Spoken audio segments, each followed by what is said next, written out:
The Legacy Fighting Alliance returned to the Sooner State for the third time this year, and LFA 18 was epic.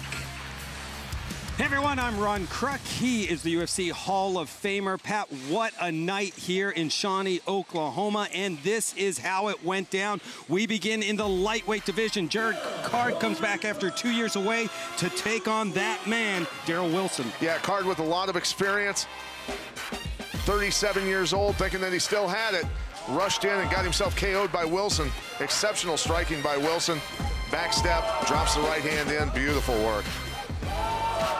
Card goes down, and Wilson gets a big win for the young prospect, getting a victory over the veteran Jared Card.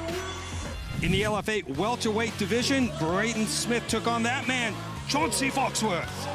You know, I tell you, Braden is a really tough fighter. He came in very confident in this, but Chauncey Foxworth really just knew the game plan, getting in close, landing his shots, and roughing him up. Foxworth, impeccable performance, very physical fight, and just, I mean, literally punished him the entire time. A well-earned victory for Chauncey Foxworth. The former football player just bullied the young Braden Smith, who came in with a lot of hype behind him, but it was Foxworth getting it done. Finally, the referee stopped that fight in the third round. Chauncey Foxworth gets the TKO.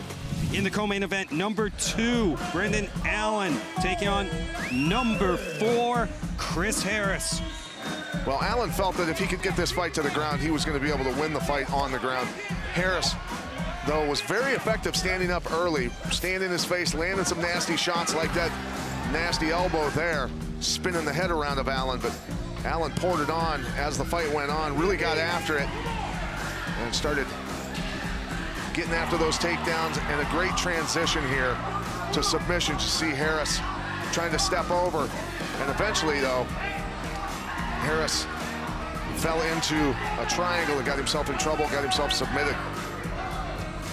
Brendan Allen made it clear that he felt he was the #1 middleweight in the LFA, not Ian Heinisch. As you see him finish this fight off, Allen may be next in line for an LFA title shot after Heinisch meets Perez in September. Impressive performance.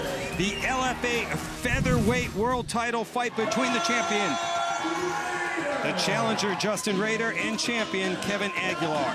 You know, they both came in with different game plans. Obviously, Rader, a guy who's a world-class and world champion submission grappler, jiu-jitsu expert, constantly trying to get those takedowns. He did use his kicks in a smart way, stayed on the outside, but Aguilar landing very punishing shots, stopping most of the takedowns, and when he did get taken down, was able to scramble back to his feet a lot. He earned the victory, but not an overly exciting fight. Agreed. Kevin Aguilar retains his LFA featherweight title. Next week, we return to Rhode Island. 2 titles up for grabs at CES 43, the heavyweight and the interim featherweight division. Action begins at 9 p.m. Eastern, 6 Pacific on AXS TV. For Pat Miletich, I'm Ron Kruk. We will see you next week.